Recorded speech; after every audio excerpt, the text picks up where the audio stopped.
देखो भाइयों, ये जमीन अब तुम्हारे किसी भी काम की नहीं। मैं तुम्हें इसके पैसे दे रहा हूँ, वरना ये बंजर ही रहेगी। यह हमारे पुरखों की जमीन है साहब, हम इसे नहीं देंगे। पुरखों की जमीन पेट नहीं भरता बुढ़ाओ। ये पकड़ पैसा और निकल जाओ सारे यहाँ से। हम अपनी जमीन नहीं बेचेंगे। तो कौन होता है बोलने वाला? तेरे बाप के पास भी तो कुछ नहीं बचा। बाप के पास जमीन है और मेरे पास दिमाग। दिमाग से फसल नहीं उगती बेटे, पानी से उगती है, और यहाँ पानी है नहीं। 1 महीना दो मुझे, अगर फसल ना उगी खुद जमीन के कागज ला कर दूंगा। ठीक है ना? 1 महीना दिया, और जब हारोगे ये जमीन मुझे मुफ्त में देनी होगी। राजस्थान के पश्चिमी छोर पर बसा था धूलपुर गांव। नाम में ही धूल थी और हकीकत में भी। चारों तरफ सूखी जमीन, दरारें पड़ी हुई मिट्टी, झुलसे खेत, पेड़ों की टहनियां खाली, कुएं सूखे, तालाब में बस कीचड़। 7 साल से बारिश न हुई थी। ऐसी बारिश जो फसल दे सके। हल्की बूंदें आती, धूल भिगोती और उड़ जाती। बादल आते, किसान आसमान देखते, दिल में उम्मीद जगती, और बादल बिना बरसे निकल जाते। किसान थके हुए थे, थकान जिस्म की नहीं रूह की। जो आदमी पीढ़ियों से जमीन जोतता आया हो, उसकी जमीन जब पत्थर बन जाए तो अंदर से कुछ टूटता है जो दिखता नहीं, लेकिन महसूस होता है। गांव में 50 से ज्यादा परिवार थे, सब किसान, सबकी जमीन बंजर। कुछ ने मजूरी शुरू की, कुछ शहर गए। बूढ़े बचे जो जा न सके, बचे जिन्हें जाने की उम्र न हुई।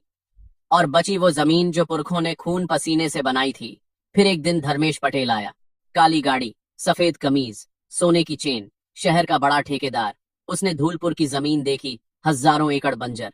उसकी नजर में यह बेकार जमीन नहीं थी, यह मौका था।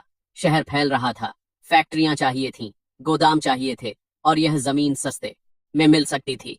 धर्मेश ने पंचायत बुलाई। किसान जमा हुए, झुर्रीदार चेहरे, थकी आंखें, फटे कपड़े। धर्मेश ने मेज पर कागज रखे। मैं जमीन खरीदूंगा, सबकी, बाजार भाव का आधा दाम, नकद, अभी। बूढ़े किसान रामलाल ने कहा, यह हमारे पुरखों की जमीन है, बेचना नहीं। धर्मेश ने हंसकर जवाब दिया, पुरखों की जमीन बंजर है, न फसल, न पानी, न भविष्य। भूखे पेट पुरखों की यादें नहीं जीती। कमरे में सन्नाटा। बात में दर्द था, लेकिन सच भी था। अगले हफ्ते आधे से ज्यादा किसानों ने हां कर दी। मजबूरी थी, घर में अनाज न था, बच्चे भूखे थे। धर्मेश ने पैसे थमाए, कागज साइन हुए। एक एक जमीन हाथ से निकलने लगी, लेकिन एक परिवार ने मना किया। अर्जुन 22 साल का, काला रंग, मजबूत कंधे, आंखों में एक अजीब सी रोशनी जो थकी नहीं थी। उसके पिता हरि भाई बीमार थे। जमीन 5 एकड़, खाली, सूखी, बंजर। लेकिन अर्जुन ने धर्मेश के सामने सिर न झुकाया। मैं जमीन नहीं बेचूंगा, कोशिश करूंगा। धर्मेश ने ऊपर नीचे देखा। क्या कोशिश?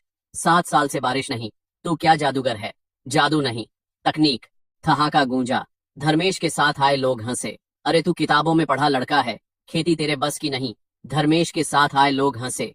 अरे तू किताबों में पढ़ा लड़का है। अर्जुन ने जवाब दिया, 3 महीने दो, अगर फसल न उगे तब बात करना। धर्मेश ने मुस्कुराकर कहा, 3 महीने, लेकिन जब हारे तो दाम भी न मिलेगा। अर्जुन ने हाथ मिलाया। तैयारी शुरू हुई। अर्जुन ने सबसे पहले इंटरनेट खोला। गांव में नेट धीमा था। रात को घंटों बैठता, पढ़ता, नोट करता। ड्राई फार्मिंग, कम पानी में उगने वाली फसलें, बाजरा, ज्वार, मूंगफली, तिल। इजराइल की खेती के तरीके, मल्चिंग तकनीक, मिट्टी की नमी रोकने के तरीके, ड्रिप इरिगेशन, जैविक खाद जो मिट्टी की ताकत वापस लाए। फिर गांव के बचे हुए किसानों के पास गया। मुझे पैसे चाहिए, थोड़े थोड़े मिलाकर शहर से सामान लाऊंगा, भरोसा रखो। बूढ़े रामलाल ने 500 रुपए दिए। बेटे, यही है। एक विधवा किसान ने अपनी बचत से 1000 दिए। किसी ने 200, किसी ने 300, कुल मिलाकर 20,000 जमा हुए। छोटी रकम थी, लेकिन उसमें पूरे गांव का भरोसा था। अर्जुन शहर गया, एक कृषि विशेषज्ञ से मिला, मिट्टी का सैंपल दिया। रिपोर्ट आई, जमीन मरी नहीं, प्यासी है। सही खाद और नमी मिले तो जी सकती है। जैविक खाद खरीदी, वर्मी कंपोस्ट, बाजरे और तिल के बीज, एक छोटी ड्रिप इरिगेशन किट और बाजरे और तिल के बीज, एक पुराना हैंडपंप जो गांव के सूखे कुएं को थोड़ा थोड़ा खींच सके। वापस आया, काम शुरू। सुबह 4 बजे उठता, जमीन जोतता, खाद मिलाता, मल्चिंग बिछाता, सूखी पत्तियां, भूसा ताकि नमी न उड़े, बीज बोए, ड्रिप किट लगाई, कम पानी, सीधे जड़ तक। पहला हफ्ता कुछ नहीं, दूसरा हफ्ता कुछ नहीं। गांव वाले देखते, आपस में बोलते, पागल है, व्यर्थ मेहनत। धर्मेश को खबर मिली। हाँ सा 2 महीने और फिर जमीन मेरी। तीसरे हफ्ते एक सुबह जमीन में हल्की हरियाली, छोटे छोटे अंकुर, नन्हे लेकिन थे। अर्जुन झुका, उंगली से छुआ, आंखें भर आईं। बूढ़े रामलाल पास आए, देखा, फिर आसमान की तरफ देखा। कुछ बोले नहीं, लेकिन आंखें गीली थीं।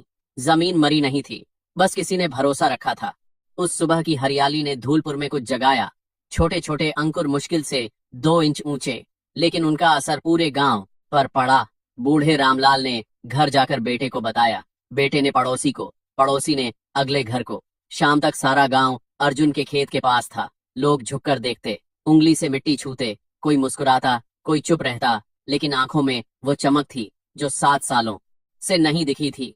अर्जुन बीच में खड़ा था, थका हुआ, कंधे झुके, हाथों पर मिट्टी, लेकिन चेहरे पर एक शांत खुशी जो बाहर नहीं दिखती, अंदर से महसूस होती है। विधवा किसान सावित्री बाई आई, वही जिन्होंने 1000 रुपए दिए थे। अर्जुन का हाथ थामा, कुछ बोली नहीं, लेकिन आशीर्वाद उनकी आंखों में था। धर्मेश को खबर मिली। शहर में बैठे धर्मेश ने जब सुना अर्जुन के खेत में अंकुर निकले तो पहले हंसा। एक खेत में निकले, बाकी 50 एकड़ अभी भी बंजर हैं। फिर फोन किया अपने आदमी को, गांव में नजर रख, वो लड़का ज्यादा आगे न बढ़े। अगले हफ्ते धर्मेश खुद गांव आया, सीधे अर्जुन के खेत पर। अंकुर देखे, होठ दबाए, फिर अर्जुन की तरफ मुड़ा। एक खेत में हरियाली आई, ठीक है, लेकिन यह पूरे गांव की जमीन नहीं बचाएगी। मेरे पास पैसा है, वकील हैं, ताकत है, तू अकेला क्या करेगा?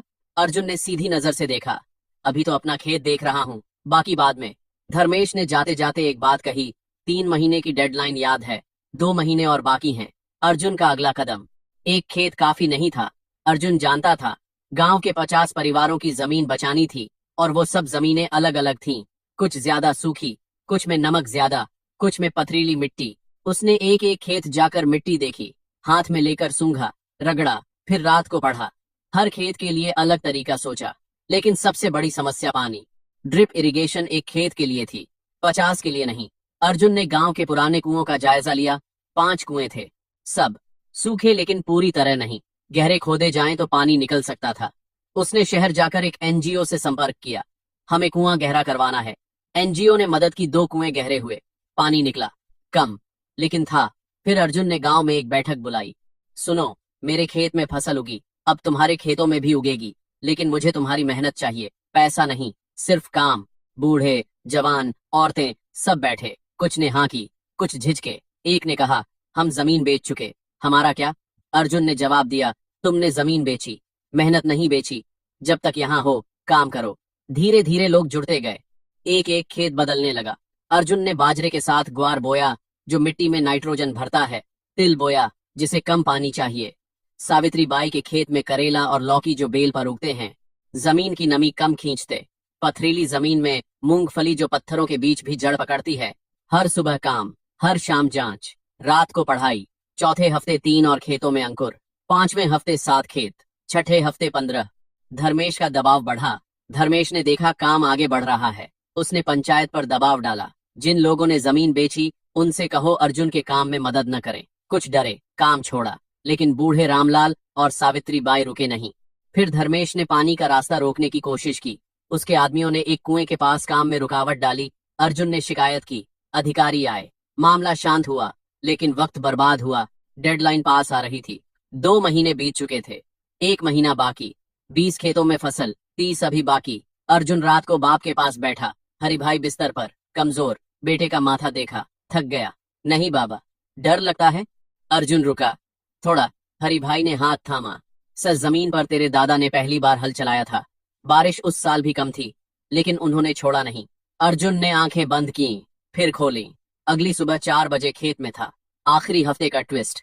तीसरे महीने के आखिरी हफ्ते में एक रात बादल आए, हल्की बूंदें। अर्जुन बाहर निकला, आसमान देखा, बारिश नहीं लेकिन नमी थी हवा में।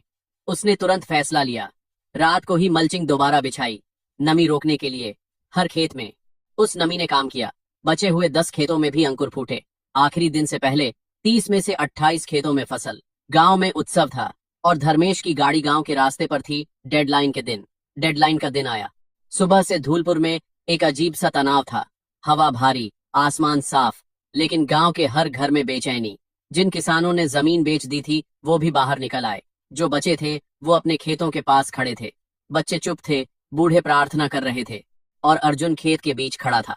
चारों तरफ हरियाली, पूरी नहीं लेकिन थी। 28 खेतों में फसल लहरा रही थी। बाजरे की पतली पतली पत्तियां, तिल के छोटे पौधे, ग्वार की बेलें, मूंगफली की झाड़ियां। 7 साल की सूखी जमीन पर जीवन वापस आया था। दोपहर 12 बजे धर्मेश की काली गाड़ी गांव के दरवाजे पर रुकी। साथ में 2 वकील, 3 गुर्गे और एक रजिस्ट्रार जो बचे हुए जमीनों के कागजात तैयार रखे था। धर्मेश ने गाड़ी से उतरते हुए सोचा, लड़का हारा होगा, 2-4 पौधे उगे होंगे, बाकी बंजर। लेकिन जब वो खेतों के पास पहुंचा, रुक गया। हरियाली देखकर उसका चेहरा पल भर के लिए खाली हो गया। फिर संभला, वकील के कान में फुसफुसाया। वकील ने कागज खोले। यह 28 खेत हैं, 2 अभी भी बंजर, उन 2 की जमीन हमारी। अर्जुन सामने आया। वो 2 खेत उन किसानों के हैं जो पहले ही बेच चुके, मेरी जमीन नहीं। धर्मेश ने तर्क बदला। ठीक है, लेकिन इन 28 खेतों की फसल टिकेगी कितने दिन? बारिश नहीं, पानी नहीं, 1 महीने में सब सूख जाएगा। बूढ़े रामलाल आगे आए, कांपती आवाज में। 7 साल हम सुनते रहे कि जमीन मर गई। इस लड़के ने साबित किया, नहीं मरी। अब तुम हमें मत सिखाओ। भीड़ से आवाजें आईं, वापस जाओ, जमीन नहीं बिकेगी। धर्मेश ने आखिरी दांव खेला, अपने वकील को इशारा किया। वकील ने कागज निकाला। इन किसानों ने जो जमीन पहले बेची, उसकी रजिस्ट्री हो चुकी। उस जमीन से गुजरने वाला पानी का रास्ता अब हमारा। आप लोग उस रास्ते से पानी नहीं ले सकते। गांव में सन्नाटा। यह असली चाल थी। अर्जुन का जवाब। अर्जुन ने एक पल सोचा, फिर मुस्कुराया। जेब से एक कागज निकाला। यह देखो। 3 हफ्ते पहले अर्जुन ने उस एनजीओ से सिर्फ कुआं नहीं खुदवाया था, उसने जिला कलेक्टर के दफ्तर में एक आवेदन भी दिया था, गांव के पानी के अधिकार की सुरक्षा के लिए। कलेक्टर ने आदेश जारी किया था, धूलपुर गांव के कृषि जल स्रोतों पर किसी निजी पार्टी का अधिकार मान्य नहीं। सरकारी मुहर, साफ अक्षर। वकील ने कागज देखा, धर्मेश के कान में बोला। धर्मेश का चेहरा बदला। रजिस्ट्रार ने अपना बैग बंद किया। धर्मेश ने एक बार पूरे गांव को देखा, हरे खेत, खड़े किसान, अर्जुन की आंखें। फिर बिना कुछ बोले गाड़ी की तरफ मुड़ा। कोई ताली नहीं बजी, कोई जश्न नहीं हुआ, बस एक गहरी चुप्पी जो जीत से बड़ी होती है। धर्मेश की गाड़ी धूल उड़ाती हुई निकल गई। गांव की सांस। शाम को खेतों में दिए जले, छोटे छोटे। एक एक किसान ने अपनी जमीन पर दिया रखा, पुरखों की याद में, उस मिट्टी के लिए जो मरी नहीं थी। हरि भाई बिस्तर से उठे, बेटे का सहारा लिया, खेत तक आए, झुके, मिट्टी उठाई, हथेली में रखी, आंखें बंद की। तेरे दादा खुश हैं। अर्जुन ने बाप को थामा, कुछ न बोला। सावित्री बाई ने अर्जुन के हाथ में वो 1000 रुपए वापस देने की कोशिश की। अर्जुन ने मना किया, यह तुम्हारा नहीं, इस जमीन का है, अगली फसल में वापस मिलेगा। बूढ़े रामलाल खेत के बीच खड़े थे, आसमान की तरफ देखते, बहुत देर तक। असली ट्विस्ट। 1 हफ्ते बाद जिला कृषि विभाग से एक अधिकारी आया। अर्जुन का काम देखा, रिपोर्ट लिखी। उस रिपोर्ट के आधार पर राज्य सरकार ने धूलपुर को ड्राई फार्मिंग मॉडल विलेज घोषित किया। सरकारी फंड मिला, नए कुएं, ड्रिप इरिगेशन पूरे गांव के लिए, और अर्जुन को बुलाया गया राजधानी में। किसान सम्मान। अर्जुन ने मंच पर जाने से पहले एक काम किया, गांव के सभी किसानों के नाम एक कागज पर लिखे। मंच पर वो कागज रखा। यह सम्मान इन सबका है, मैंने अकेले कुछ नहीं किया। अखबारों में खबर, धूलपुर का लड़का जिसने बंजर को हरा किया। धर्मेश ने वो अखबार देखा, कुछ नहीं बोला, लेकिन उस रात उसने अपने बेटे को फोन किया। जमीन सिर्फ दाम से नहीं मिलती, यह याद रखना। धूलपुर आज भी वही छोटा गांव है, लेकिन बदला हुआ। खेत हरे, कुएं भरे, बच्चे खेलते हैं उसी मिट्टी पर जो एक दिन मरने वाली थी। अर्जुन हर सुबह वही करता है जो पहले करता था। 4 बजे उठता है, खेत जाता है, मिट्टी में हाथ डालता है, महसूस करता है मिट्टी अब गर्म नहीं, नम है, और उस नमी में एक पूरे गांव की सांसें हैं। और अगर अर्जुन की हिम्मत ने आपको इंस्पायर किया हो तो कमेंट में लिखो, मिट्टी जिंदा है।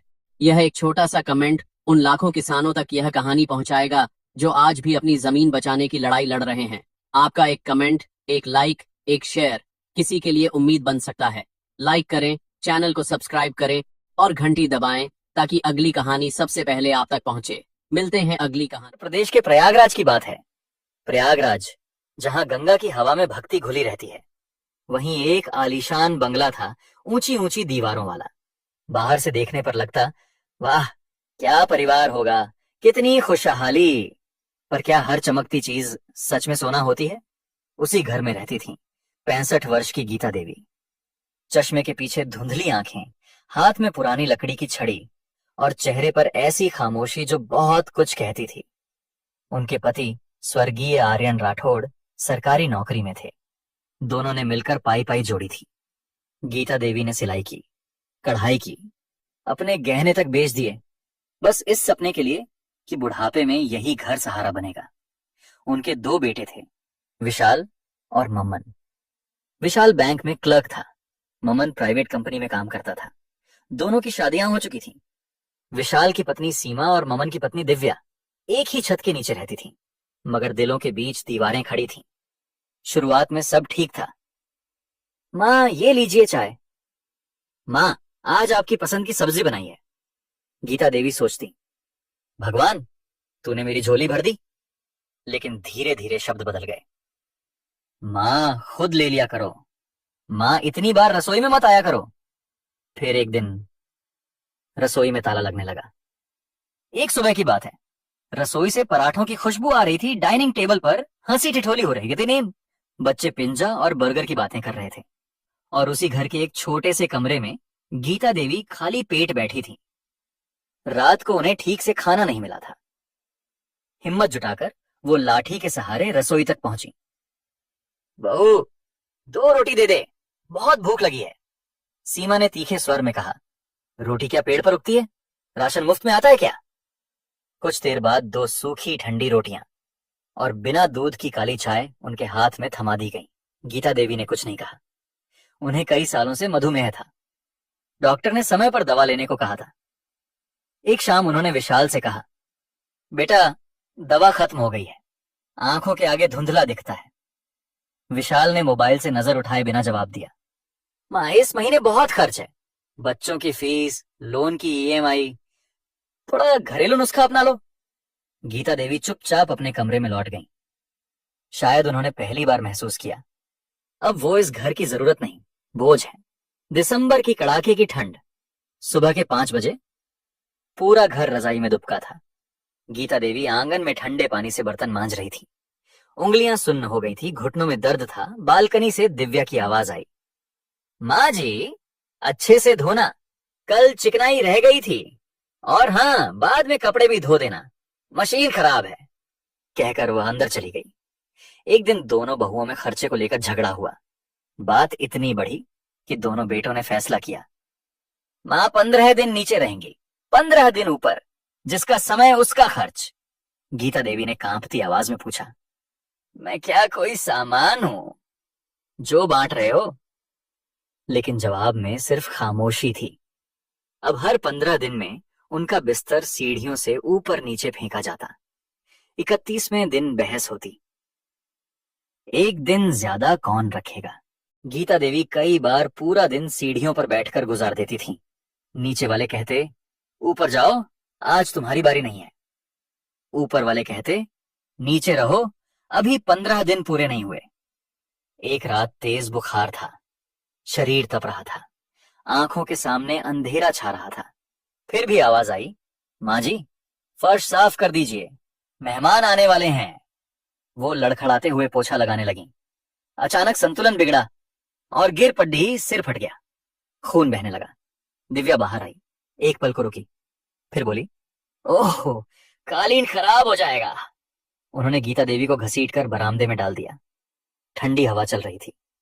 उस रात जमीन पर लेटी गीता देवी ने पहली बार खुद से पूछा, क्या मैं इस घर की मां हूं या सिर्फ एक बोझ? कुछ दिन बाद की बात है। शाम ढल रही थी। वो छत पर सूखे कपड़े लेने गई। सीढ़ियों के पीछे से आवाजें आ रही थीं।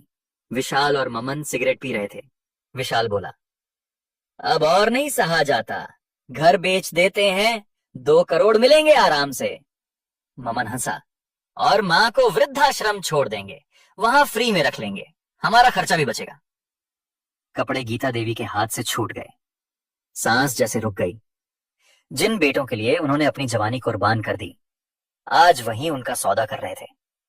उस रात उन्होंने अपना पुराना संदूक खोला। नीचे से एक लाल रंग की फाइल निकाली। मरते वक्त उनके पति स्वर्गीय आर्यन राठौर दकस ने कहा था, गीता, ये कागज संभाल कर रखना, जरूरत पड़े तो ही दिखाना। गीता देवी ने फाइल पर हाथ फेरा और धीमे से बोली, लगता है अब वक्त आ गया है। उस फाइल में असली रजिस्ट्री थी, वसीयत थी। साफ लिखा था, पूरा मकान सिर्फ गीता देवी के नाम है। अगली सुबह घर में सामान्य हलचल थी। उधर विशाल और ममन प्रॉपर्टी डीलर से मिलने की तैयारी कर रहे थे। पूरा यकीन था कि घर उनका है, कभी असली कागज देखने की जरूरत ही नहीं समझी। दोपहर में अनिल मेहरा नाम का प्रॉपर्टी डीलर आया, सूट बूट में, हाथ में फाइल। लोकेशन शानदार है। विशाल बोला, 2 करोड़ से कम में बात मत कीजिएगा। मेहरा ने कहा, कागज ठीक हो तो सौदा पक्का समझिए। ममन पुरानी फाइल ले आया, बिजली और टैक्स के कागज। मेहरा मुस्कुराया, रजिस्ट्री के दिन असली मालिक के साइन जरूरी होंगे। विशाल हंस पड़ा, हो जाएगा। गीता देवी अपने कमरे से सब सुन रही थी। उस रात उन्होंने एक और कदम उठाया। सुबह चुपचाप घर से निकली, बैंक गईं, पुराने लॉकर की जानकारी ली, फिर पहुंची वकील मनोज त्रिपाठी के ऑफिस। फाइल मेज पर रखी। बेटा, इन कागजों को पढ़ो।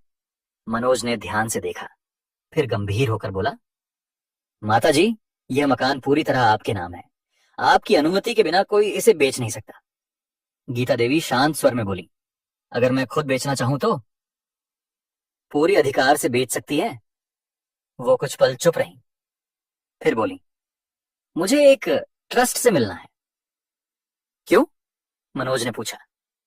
मैं यह घर अनाथ बच्चों के नाम करना चाहती हूं, जिनके पास मां नहीं है, उन्हें छत मिले। मनोज कुछ पल चुप रहा, फिर सिर झुका दिया। मैं व्यवस्था कर दूंगा। उधर घर में खुशी का माहौल था। सौदा लगभग पक्का, 2 करोड़ में बात तय। 5 लाख एडवांस की बात भी हो गई। सीमा और दिव्या सपनों में थी। नया फ्लैट लेंगे, नई गाड़ी, अलग जिंदगी। 3 दिन बाद रजिस्ट्री की तारीख तय हुई। ड्राइंग रूम में मिठाई रखी गई। 5 लाख का चेक विशाल को दिया गया। मनोज त्रिपाठी भी पहुंचे, लेकिन इस बार गीता देवी के बुलावे पर। मेहरा ने कहा, अब असली मालिक साइन करें। विशाल ने पेन उठाया, तभी पीछे से एक आवाज आई, रुक जाओ। सबने मुड़कर देखा। सीढ़ियों से गीता देवी उतर रही थी, चेहरा शांत, आंखों में अजीब सी चमक, हाथ में वही लाल फाइल। उन्होंने टेबल पर फाइल रखी, धीरे से कहा, असली मालिक मैं हूं और यह घर बिकेगा, लेकिन तुम्हारे लिए नहीं। विशाल झुंझलाकर बोला, मां, आप अंदर जाइए, यहां बड़े लोगों की बात हो रही है। गीता देवी बिना जवाब दिए सीधे मेज तक आईं, फाइल खोली, कागज सामने रख दिए। पहले इसे पढ़ लीजिए, फिर बात करेंगे। वकील मनोज त्रिपाठी ने दस्तावेज उठाए, एक एक पन्ना ध्यान से देखा, फिर प्रॉपर्टी डीलर की तरफ देखा और स्पष्ट स्वर में कहा, इस संपत्ति की इकलौती मालकिन गीता देवी हैं। इनके अलावा किसी और का इसमें कोई अधिकार नहीं है। ममन हकलाया, क्या मतलब? ये कैसे हो सकता है? मनोज ने शांत स्वर में कहा, इनके पति ने मकान इनके नाम खरीदा था, कानूनी रूप से बेटों का कोई दावा नहीं बनता। सीमा के हाथ से मिठाई की प्लेट गिर पड़ी। दिव्या की आंखें फैल गईं। विशाल का चेहरा पीला पड़ गया। मां, ये सब क्या है? गीता देवी ने उसकी आंखों में देखते हुए कहा, सच्चाई। अचानक विशाल झुक गया, मां के पैरों को पकड़ लिया। मां, हमें माफ कर दो, हम तो मजाक कर रहे थे। ममन भी पीछे पीछे आ गया। हाँ मां, हम आपको कहीं नहीं भेजेंगे। गीता देवी ने हाथ उठाकर उन्हें भी रोका। मजाक वो होता है जिसमें किसी का दिल न टूटे। तुमने तो मुझे बोझ समझ लिया था, मेरे रहते मेरे घर का सौदा कर दिया। उन्होंने प्रॉपर्टी डीलर की तरफ देखा। मैं ये घर बेच रही हूं, लेकिन अपने बेटों को नहीं दूंगी। विशाल चौंक गया। क्या मतलब? मनोज त्रिपाठी ने दूसरी फाइल खोली। गीता देवी ने यह संपत्ति एक रजिस्टर्ड ट्रस्ट को देने का निर्णय लिया है। यहां अनाथ बच्चों के लिए आश्रय बनेगा। नहीं, ममन चीख पड़ा। विशाल ने घबराकर कहा, मां, गुस्से में ऐसा फैसला मत लीजिए, लोग क्या कहेंगे? गीता देवी मुस्कुराई। जब तुम मुझे सीढ़ियों पर बैठाते थे, तब लोगों की परवाह नहीं थी। ममन बुदबुदाया, हमसे गलती हो गई। गलती एक बार होती है, गीता देवी बोली, तुमने तो आदत बना ली थी। सीमा रोने लगी। मां जी, हम आपको मां मानते हैं। गीता देवी ने सीधा सवाल किया, जब मुझे बुखार में फर्श पर गिरा छोड़ दिया था, तब मां कहां थी? दिव्या नजरें झुकाकर खड़ी रही, किसी के पास जवाब नहीं था। मनोज त्रिपाठी ने कहा, बिक्री की प्रक्रिया शुरू हो चुकी है। ट्रस्ट के लोग 1 घंटे में पहुंचेंगे। कागज तैयार हैं, विशाल के चेहरे पर पसीना आ गया। मां, हम कहां जाएंगे? गीता देवी ने पहली बार कठोर आवाज में कहा। जैसा तुमने मेरे लिए सोचा था वैसा ही सोचो अपने लिए। ममन समझ चुका था, मां ने सब सुन लिया था। वृद्धाश्रम वाली बात, सब। गीता देवी ने घड़ी की ओर देखा। तुम्हारे पास 1 घंटा है, अपना जरूरी सामान समेट लो, उसके बाद यह घर खाली होना चाहिए। मां, यह अन्याय है, विशाल ने कहा। अन्याय तब था, गीता देवी ने जवाब दिया, जब तुमने मुझे बांट दिया था। सीमा बोली। हम बच्चों को लेकर कहां जाएंगे? गीता देवी ने शांत स्वर में कहा। जिस तरह तुमने सोचा था कि मैं अनाथालय में रह लूंगी, वैसे ही तुम भी कोई जगह ढूंढ लोगे। अब कमरे में सिर्फ घड़ी की टिक टिक सुनाई दे रही थी। मनोज ने पहले ही पुलिस को सूचना दे दी थी ताकि कोई हंगामा ना हो। ऊपर नीचे अफरा तफरी मच गई। बैग खुलने लगे। कपड़े, फाइलें, गहने, नकदी सब जल्दी जल्दी समेटा जाने लगा। सीमा और दिव्या के चेहरों से घमंड गायब था। विशाल और मम्मन के माथे पर पसीना था। और गीता देवी, वो ड्राइंग रूम की कुर्सी पर शांत बैठी थी। पूरा 1 घंटा बीत गया। बाहर पुलिस की गाड़ी आकर रुकी। दरवाजे पर दस्तक हुई। 2 सिपाही अंदर आए। माताजी, यही लोग हैं? एक सिपाही ने विनम्र स्वर में पूछा। गीता देवी ने शांत आवाज में कहा, हाँ यही हैं। सिपाहियों ने विशाल और मम्मन की ओर देखा।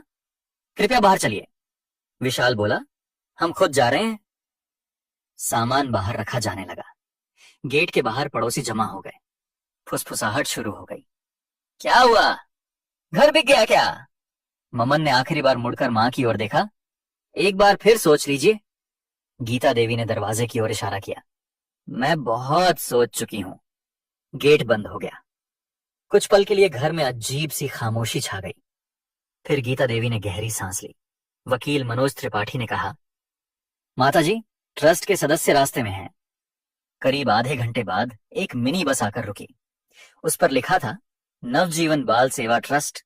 बस से छोटे छोटे बच्चे उतरे। किसी के हाथ में पुराना बैग था, कोई चप्पल के बिना था, कोई अपने छोटे भाई का हाथ पकड़े था, लेकिन उनकी आंखों में डर से ज्यादा उत्सुकता थी। ट्रस्ट की संचालिका रिया मिश्रा आगे आई। नमस्ते माताजी, गीता देवी ने हल्की मुस्कान के साथ कहा।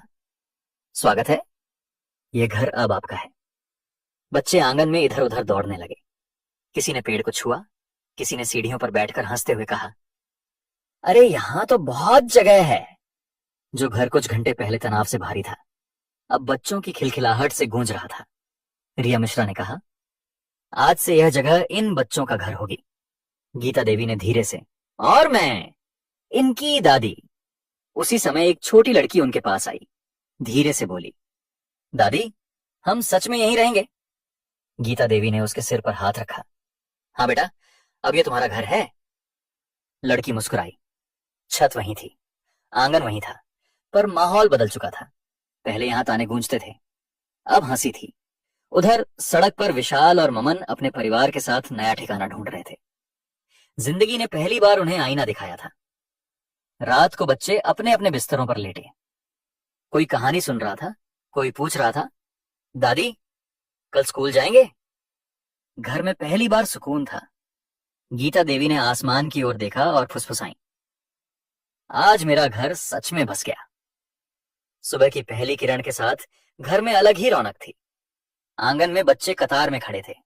कोई झाड़ू लगा रहा था, कोई पौधों को पानी दे रहा था। एक बड़ा लड़का छोटे बच्चे को सीढ़ियां में उतरना सिखा रहा था। धीरे, ऐसे पकड़ो रेलिंग, रिया मिश्रा ने समझाया था। ये घर अब सबका है, इसे मिलकर संभालना है। यहाँ कोई बड़ा या छोटा नहीं, सब परिवार हैं। बच्चों ने उस बात को दिल से लिया। रसोई में अब ताला नहीं था। बड़े भगोने में खिचड़ी बन रही थी। दूसरी तरफ दूध उबल रहा था। एक बच्चा दौड़कर आया, दादी आज मीठा भी बनेगा? गीता देवी ने मुस्कुराकर पूछा। क्यों, किस खुशी में? बच्चा बोला, आज हम सब पहली बार साथ खा रहे हैं। गीता देवी की आंखें नम हो गईं। हाँ, हलवा बनेगा। बच्चों की आंखें चमक उठीं। उनके लिए हलवा सिर्फ मिठाई नहीं था, वो अपनापन था। दोपहर तक खबर पूरे इलाके में फैल गई, राठौड़ निवास अब अनाथालय बन गया है। पड़ोसी मिठाई लेकर आने लगे। किसी ने पुराने कपड़े दिए, किसी ने किताबें। एक बुजुर्ग पड़ोसी ने गीता देवी से कहा, बहन जी, आपने बहुत बड़ा काम किया है। गीता देवी ने शांत स्वर में जवाब दिया, मैंने सिर्फ अपना घर सही हाथों में दिया है। धीरे धीरे उस घर का आंगन सिर्फ बच्चों की हंसी से ही नहीं, लोगों की संवेदनाओं से भी भरने लगा। कोई चावल की बोरी रख गया, कोई पुरानी किताबें दे गए। एक पड़ोसी सब्जियों की टोकरी छोड़ते हुए बोला, माता जी, आपने जो किया वो हर किसी के बस की बात नहीं। गीता देवी मुस्कुराई, मैंने कुछ बड़ा नहीं किया, बस सही समय पर सही फैसला लिया। उधर विशाल और मम्मन की दुनिया बदल चुकी थी। 2 करोड़ की चमक जो कभी आंखों में तैर रही थी, अब हकीकत की धूप में फीकी पड़ चुकी थी। किराए का छोटा सा मकान ढूंढने में पसीना छूट रहा था। रिश्तेदारों ने दूरी बना ली। दोस्त जिनके सामने वे शान से बातें किया करते थे, अब फोन तक नहीं उठाते थे। क्या यही होता है जब इंसान लालच में रिश्तों की कीमत भूल जाता है? एक दिन विशाल हिम्मत जुटाकर पुराने घर के बाहर आया। गेट पर अब चौकीदार था। किससे मिलना है? मां से। उसकी आवाज धीमी थी। संदेश अंदर पहुंचा। गीता देवी कुछ पल चुप रही, फिर बोली, उसे अकेले अंदर आने दो। विशाल आंगन में आया। बच्चों की हंसी गूंज रही थी। दीवारों पर रंगीन चित्र बने थे। उसे पहली बार एहसास हुआ, जिस घर को वह प्रॉपर्टी समझता था, वह अब सच में घर लग रहा था। गीता देवी ने सीधा सवाल किया, क्यों आए हो? माफी मांगने। माफी से बीता वक्त लौट आएगा? उन्होंने शांत स्वर में पूछा। विशाल सिर झुका लिया। मैंने लालच में आंखें बंद कर ली थीं। गीता देवी ने गहरी सांस ली। लालच इंसान से सोचने की ताकत छीन लेता है। तुमने मां को बोझ समझा, इसलिए आज खुद बोझ महसूस कर रहे हो। विशाल की आंखों से आंसू बह निकले। कुछ देर बाद उन्होंने कहा, अगर सच में बदलना चाहते हो तो यहां आकर सेवा करो, इन बच्चों के लिए कुछ करो, जिम्मेदारी समझो। विशाल ने बिना बहस सिर हिला दिया। कुछ दिनों बाद ममन भी आया। उसे भी वही जवाब मिला। सुधार का रास्ता सेवा से गुजरता है। धीरे धीरे दोनों भाई कभी कभी आने लगे। राशन लाते, बच्चों के साथ बैठते। उन्होंने देखा, जिन बच्चों के पास अपना कहने को कुछ नहीं था, वे फिर भी मुस्कुरा रहे थे। न शिकायत, न गिला। हर सुबह आंगन में प्रार्थना होती। बच्चे मिलकर पढ़ाई करते। शाम को गीता देवी उन्हें छोटी छोटी बातें समझाती।